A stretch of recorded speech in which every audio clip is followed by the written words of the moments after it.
As many of you know, I am the new owner and editor of Minnesota Women's Press. Our new tagline is Powerful Everyday Women. In the April issue, we wrote about the power of consumers and conscious capitalism. So I was particularly interested in these words spoken in the late 1930s by First Unitarian Society minister John Dietrich. And note that he was often diplomatic in the way he phrased things, but not always. I want this morning to speak of the role which ordinary people like you and me must play in the struggle for a stronger civilization. There is no doubt that our society contains a tremendous sediment of moronic individuals who can make no contributions to such a venture. But it also contains great masses of average human beings who hold the future in their hands. The corruptive factors are always with us. At the bottom, those who plunder our society, and at the top, in the social world of luxury and ease, where we breed the parasites who feed upon us. If these were all we had, our society would sink below the level of mediocrity. But in between, there are masses of ordinary men and women whose lives constitute the moral health of the community. It is the astonishing development of advertising, the cultivation of the consumer, where the ordinary man can call out for the better things. We create demand wherever we go. Sometimes I think this is the most influential part of our life. So I love the fact that before television and internet and Twitter and Facebook and Instagram, the leader of this Sunday community recognized that it is the power of ordinary individuals making demands, not only as voters and citizens, but as consumers, that changes systems. Exactly 1 year ago today, First Unitarian Society was awarded a grant from the Minnesota Historical Society to create a database of 400 sermons delivered by Dietrich from 1916 to 1938. Since then, I've had the honor of reading most of them to create a digital finding aid. Today's talk barely scratches the surface of what I've found. George Green here at FUS has done an amazing job scanning and making available most of Dietrich's talks. They are accessible at firstunitarian.org under the community menu. And I'll link to those that I refer to in this talk, which you'll be able to find at the podcast area of the website. I'm also grateful that we have our own full-blooded humanist minister at FUS. Rev. David is not only reminding us what Dietrich's message about a human-driven world is, but he's adapting it to modern trends. It's part of what he's exploring during his sabbatical this summer. In general, the liberal religious thought leader of today is largely sharing the message we were hearing here at FUS in the early 1900s. So where might the humanist community of today lead us? Dietrich came here from the beautiful mountains of Spokane specifically to build a humanist congregation. Why here? In part because in his home state of Pennsylvania years earlier, he heard mention of a small Unitarian congregation in Minneapolis that had hatched most of the liberal and reform legislation of the state.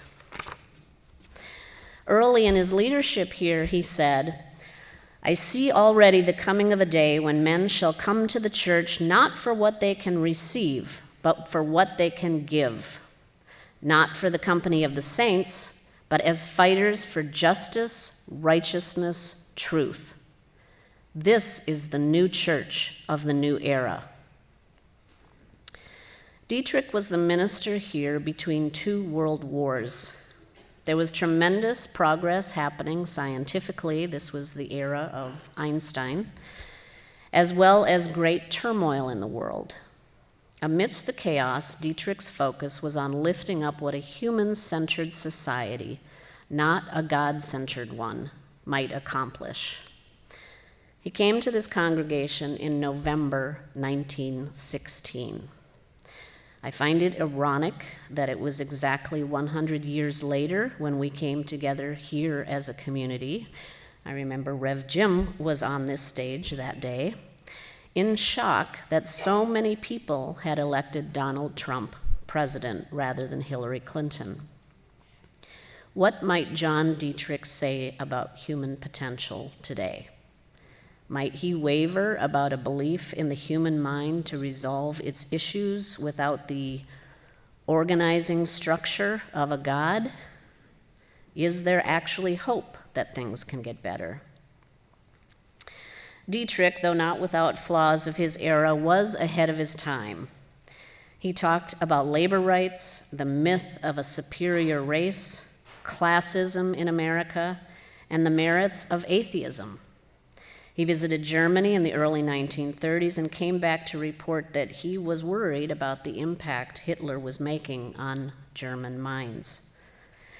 In the 1920s, he suggested that birth control be given to all married couples and that divorce be accepted as an entirely respectable procedure.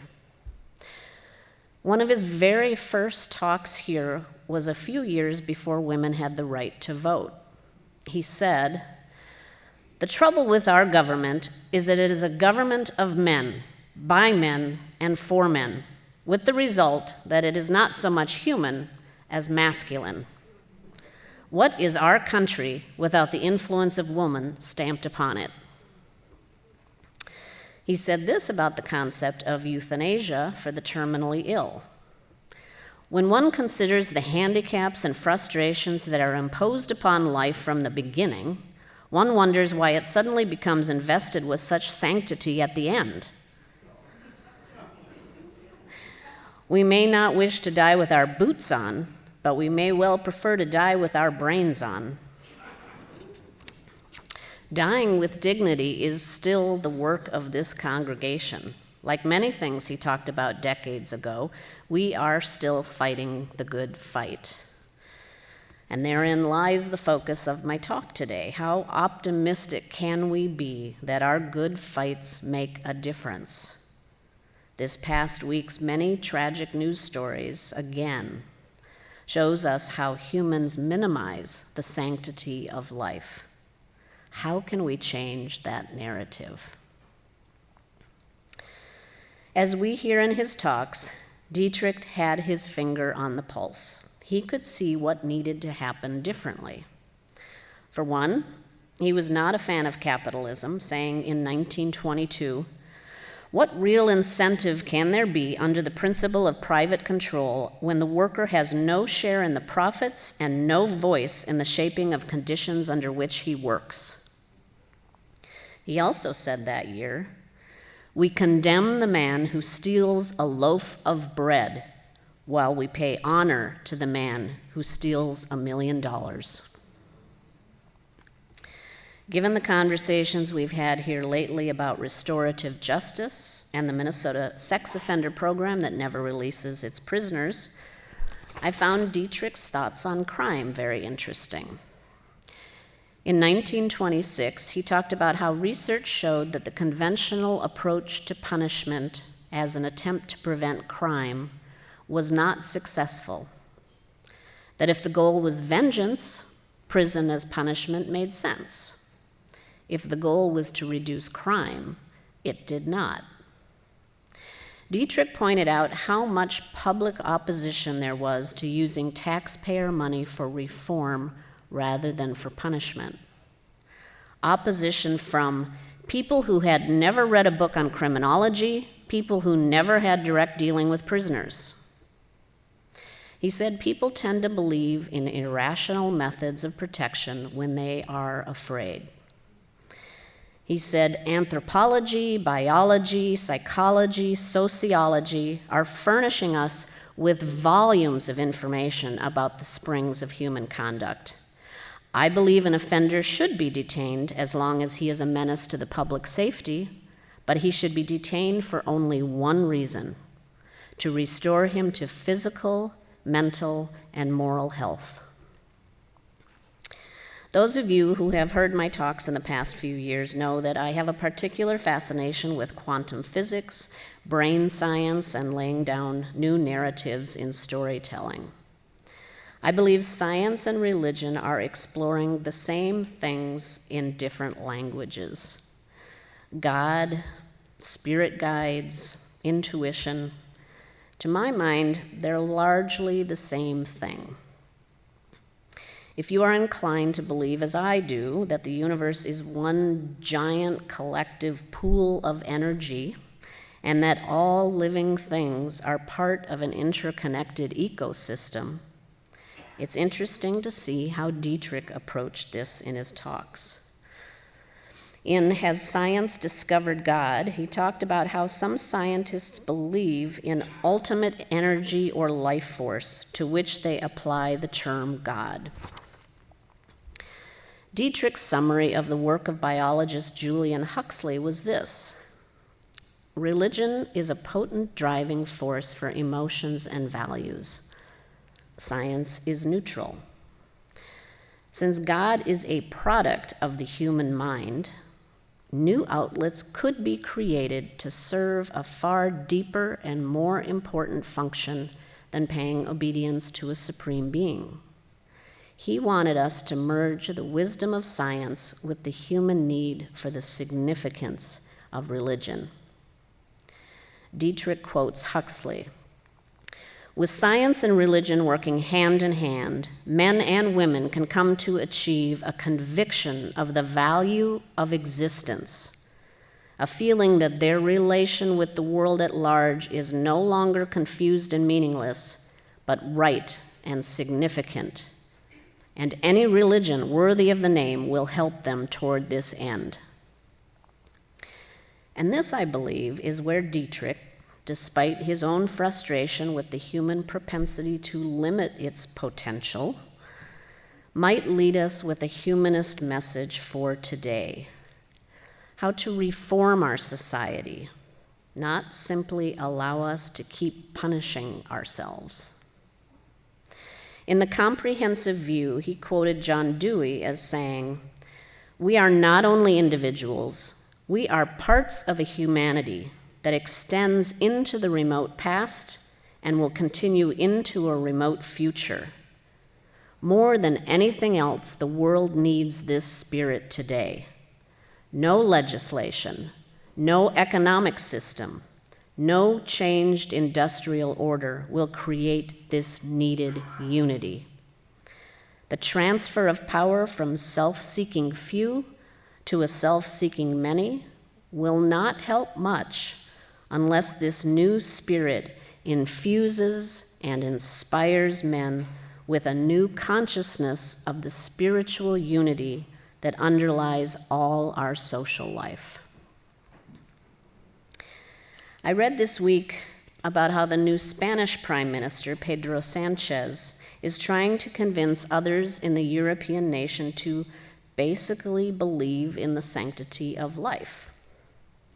Sanchez is trying to change the narrative about immigrants and refugees. He says the migration of human beings is a common concern that needs all of humanity to work together without borders. I was especially impressed that Sanchez said his policies came about because of a majority female cabinet. And that cabinet, he said, came about after the feminist strike in Spain on March 8th, when society came out against gender-based violence and in favor of pay and work equality for women. Mexico elects its new president today, who also is not likely to put up with arrogant, racist, and inhuman policies.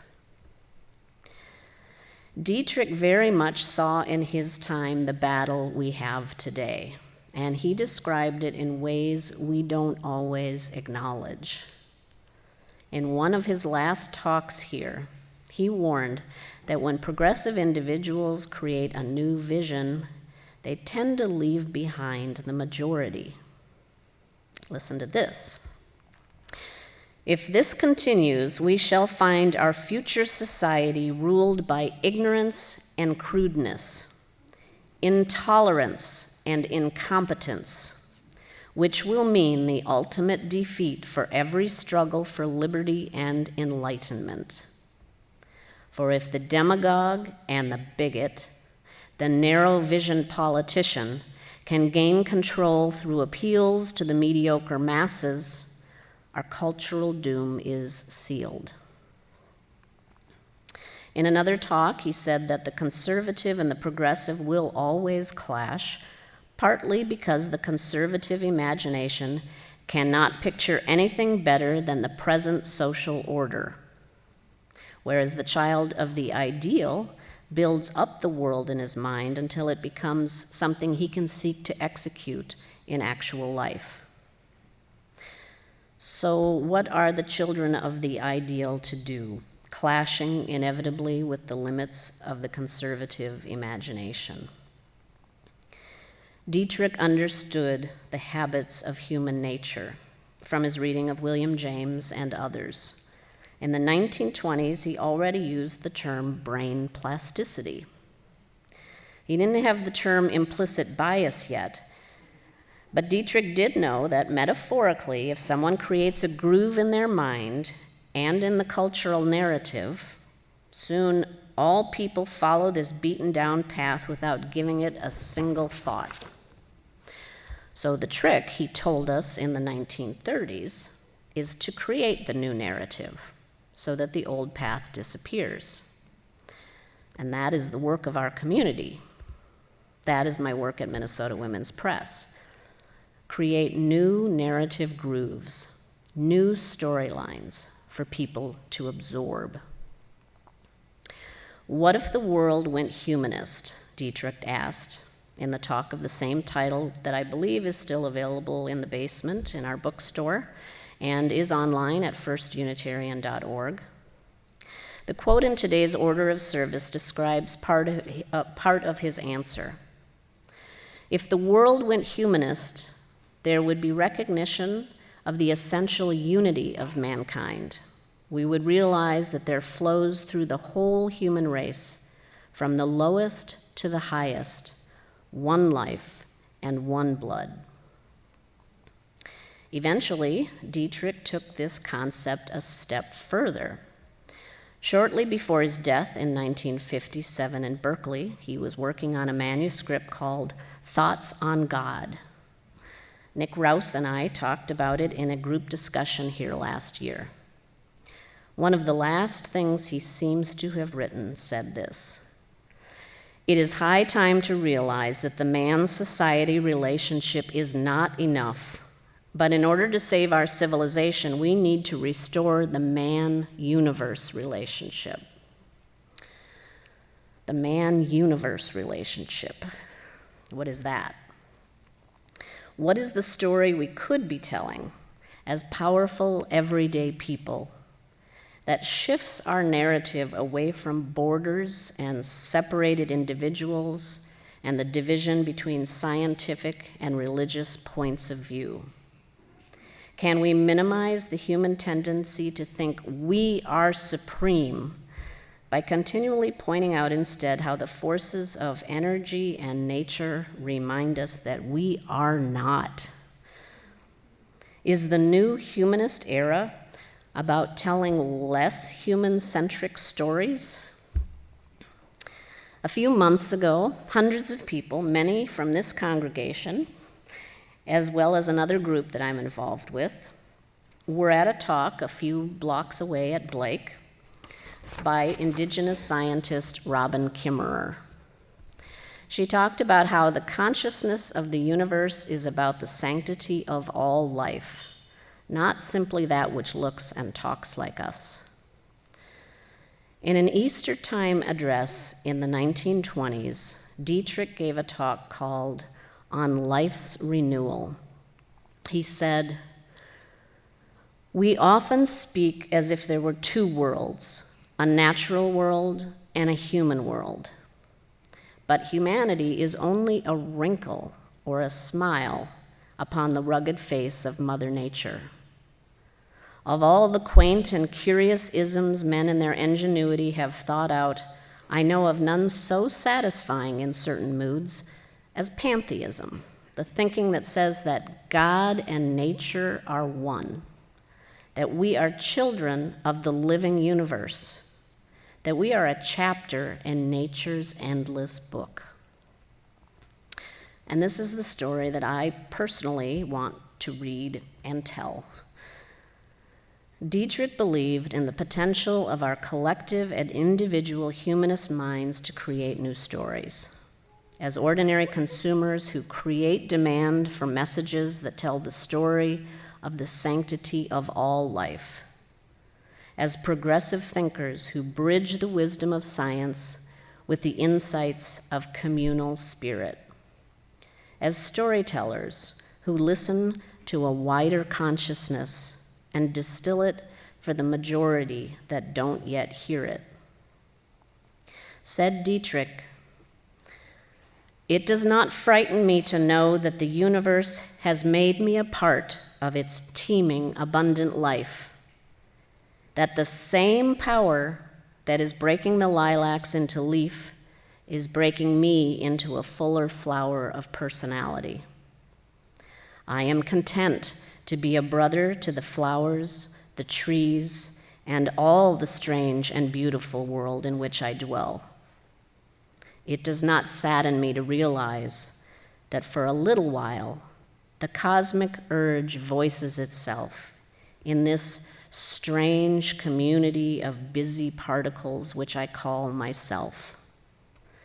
In me, in you, the universe has spoken."